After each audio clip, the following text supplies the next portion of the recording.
एक साधु और 4 भाई। बहुत समय पहले एक घना जंगल था जिसके किनारे एक छोटा सा गांव बसा हुआ था।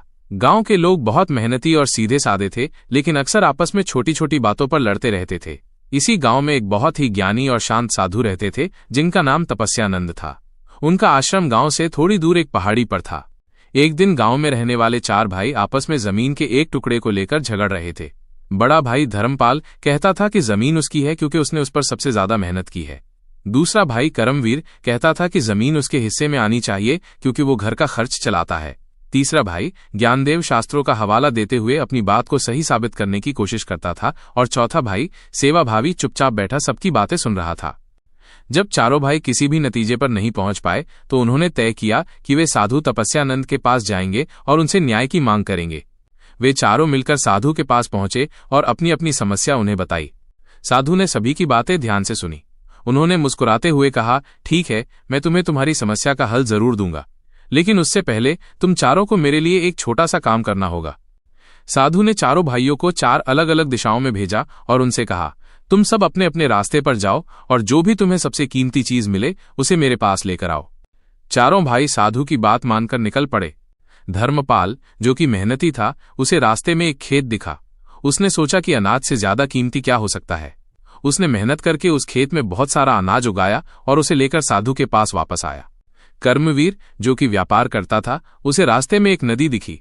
उसने नावों से व्यापार करने की सोची और बहुत सा धन कमाया। वो बहुत से सोने के सिक्के लेकर साधु के पास लौटा। ज्ञानदेव, जो कि ज्ञानी था, उसने अपनी यात्रा के दौरान बहुत से विद्वानों से मुलाकात की और बहुत ज्ञान हासिल किया। उसने पुरानी हस्तलिपियां और ज्ञान से भरी किताबें इकट्ठी की और उन्हें लेकर साधु के पास लौटा।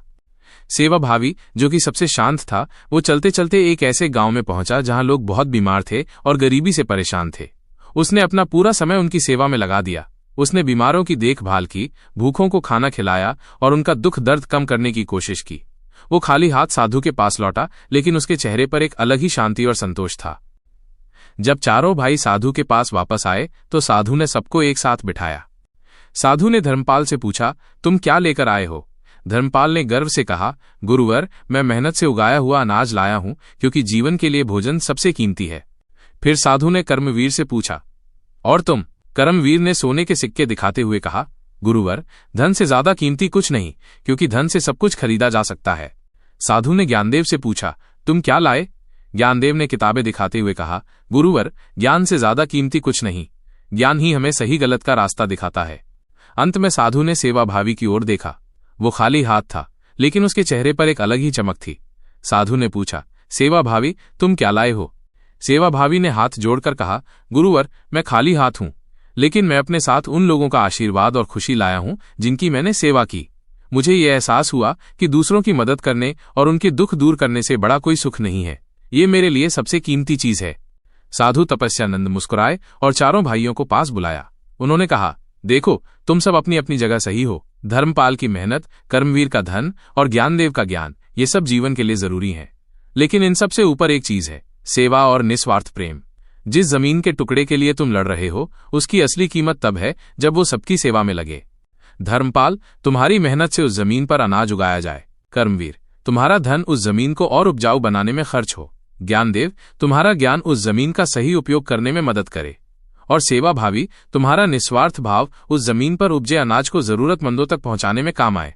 साधु की बात सुनकर चारों भाइयों की आंखें खुल गईं। उन्हें समझ आया कि उनकी अलग अलग क्षमताओं का असली उद्देश्य मिलकर काम करना और दूसरों की सेवा करना है। उन्होंने अपनी लड़ाई छोड़ दी और एक साथ मिलकर रहने का फैसला किया। उन्होंने उस जमीन को एक साझा खेत में बदल दिया और गांव के सभी जरूरतमंदों की मदद करने का संकल्प लिया। ये कहानी हमें ये सिखाती है कि जीवन का असली उद्देश्य सिर्फ अपने लिए जीना नहीं, बल्कि दूसरों के लिए जीना और सभी के सुख में अपना सुख खोजना है।